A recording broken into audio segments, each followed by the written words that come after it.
ಕರಾವಳಿ ಭಾಗ ಅಷ್ಟೇ ಅಲ್ಲ, ಮಲೆನಾಡಿನಲ್ಲೂ ಕೂಡ ಮಳೆಯ ಅಬ್ಬರ ಮುಂದುವರೆದಿದೆ. ಮಳೆ ನೀರು ಹರಿದು ಶಿರಸಿ ಕುಮಟಾ ರಸ್ತೆಗೆ ಬಂದಾಗಿದೆ. 1 ಕಿಲೋಮೀಟರ್ ವರೆಗೂ ಕೂಡ ವಾಹನಗಳು ನಿಂತಿವೆ. ನೀರಿನಿಂದ ರಸ್ತೆಗಳೇ ಜಲಾವೃತ ಆಗಿದೆ. ಕೆಲವು ಕಡೆ ಗುಡ್ಡ ಕುಸಿತ ಆಗಿದೆ. ಅದರ ಪರಿಣಾಮವಾಗಿ ರಸ್ತೆ ಬಂದ್. ದೃಶ್ಯಗಳಲ್ಲಿ ನೋಡ್ತಾ ಇದ್ದೀವಿ. ಯಾವುದು ರಸ್ತೆ, ಎಲ್ಲಿದೆ ನದಿ, ಮಾರ್ಗ ಯಾವುದು ಅನ್ನೋದೇ ತಿಳಿತಾ ಇಲ್ಲ. ಅಂತಹ ಪರಿಸ್ಥಿತಿ.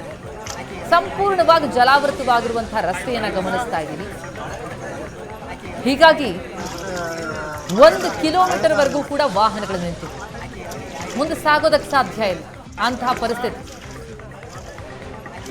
ಕತ್ಗಾಲ್ ಬಳಿ ಹಳ್ಳದ ನೀರಿನಿಂದ ರಸ್ತೆಗಳು ಜಲಾವೃತವಾಗಿ, ಮತ್ತೊಂದೆಡೆ ಶಿರಸಿ ಭಾಗದ ರಾಗಿ ಹೊಸಳ್ಳಿ ಭಾಗದಲ್ಲಿ ಗುಡ್ಡ ಕುಸಿತ ಆಗಿದೆ. ರಸ್ತೆ ಸಂಪೂರ್ಣ ಬಂದ್. ನಿಂತಲೇ ನಿಂತಿವೆ ವಾಹನ. ಪುನರ್ವಸು ಮಳೆಯ ಆರ್ಭಟ.